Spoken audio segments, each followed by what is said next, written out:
गणतंत्र दिवस पर दहशत फैलाने की साजिश की गई, एक बड़ी जानकारी मिल रही है। चलिए रुक करते हैं बड़ी खबर का। बीजापुर तेलंगाना सीमा पर नक्सलियों की साजिश। बीजापुर तेलंगाना सीमा के पास आईईडी में ब्लास्ट हुआ है।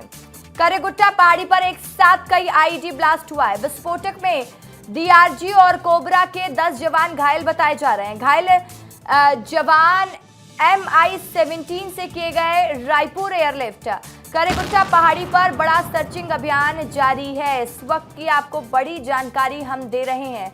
बस्तर में नक्सली घटना पर बोले गृह मंत्री Vijay Sharma. Pressure bomb blast से 10 जवान घायल हुए हैं। तो देखिए आपको बड़ी जानकारी और एक दुखद खबर। गणतंत्र दिवस पर साजिश फैलाने की कोशिश की गई, दहशत फैलाने की ये पूरी साजिश की गई है। बीजापुर तेलंगाना सीमा पर नक्सलियों ने साजिश की है, जहां पर बीजापुर तेलंगाना सीमा के पास आईईडी में ब्लास्ट हो गया। करेगुट्टा पहाड़ी पर एक साथ कई आईईडी ब्लास्ट हुआ है। विस्फोट में डीआरजी और कोबरा के 10 जवान घायल हो गए। घायल जवान MI-17 से किए गए रायपुर एयरलिफ्ट। करेगुट्टा पहाड़ी पर बड़ा सर्चिंग अभियान जारी है।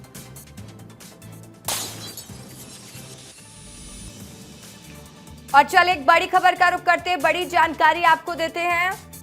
बस्तर में नक्सली घटना पर बोले गृह मंत्री विजय शर्मा। 10 जवान घायल हुए हैं। नक्सलियों ने कुछ बम पहले से प्लांट किया था।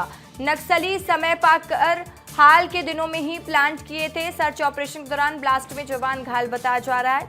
वहीं ईश्वर की कृपा से जवान खतरे के बाहर हैं। जवानों का रायपुर में इलाज कराया जा रहा है। डिप्टी सीएम विजय शर्मा ने कहा कि जरूरत पड़ी तो बाकी घायल जवानों को भी रायपुर लाएंगे। कारेगुट्टालो जो पहाड़ है उस पर गतिविधियों की जानकारी होने से सर्च ऑपरेशन लॉन्च किया गया और वहां पर पूर्व से लगे कुछ आईडी और कुछ बीच में खाली समय पाकर के और प्लांट किए गए थे। ऐसे प्रेशर आईडी इनके ब्लास्ट होने से कुछ हमारे 9 जवानों को चोट पहुंची, परंतु ईश्वर की दया से सभी खतरे से बाहर हैं। कुछ को रायपुर ला करके और उच्च स्तरीय उनकी इलाज की व्यवस्था की गई है। अन्य कुछ लोगों को आवश्यकता होगी सो लेकर आएंगे, लेकिन जीवन का खतरा किसी को नहीं है।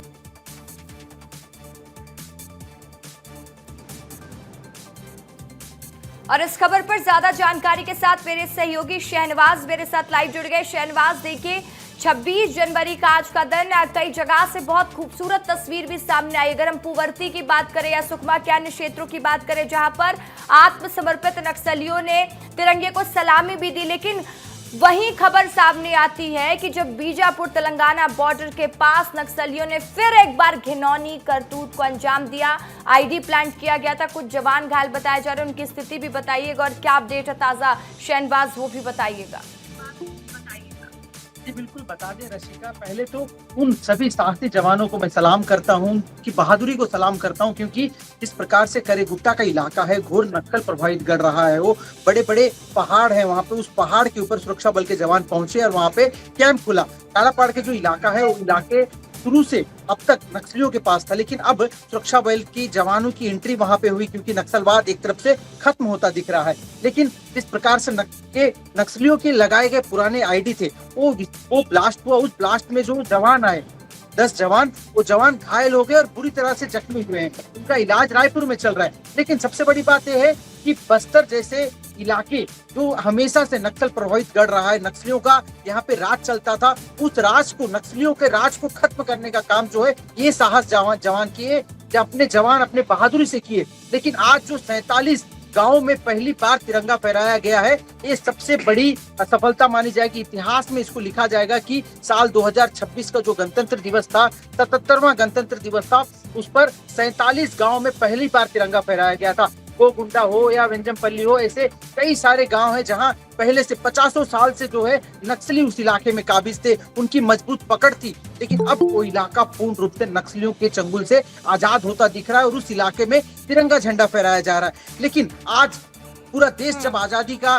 गणतंत्र का, संविधान का दिवस मना रहा है, तो एक दुखद खबर ये निकल कर आई थी कि जो 10 जवान थे डीआरजी के कोबरा के, वो जवान जो है जख्मी हो गए, घायल हो गए उन नक्सलियों के लगाए हुए आईडी से, जो नक्सली अब समर्पण कर रहे हैं। वो भी अब मुख्य धारा में। लगातार इस खबर पर नजर बनाए रखिएगा, जो भी अपडेट होगी आपसे लेंगे। फिलहाल के लिए शुक्रिया आपका।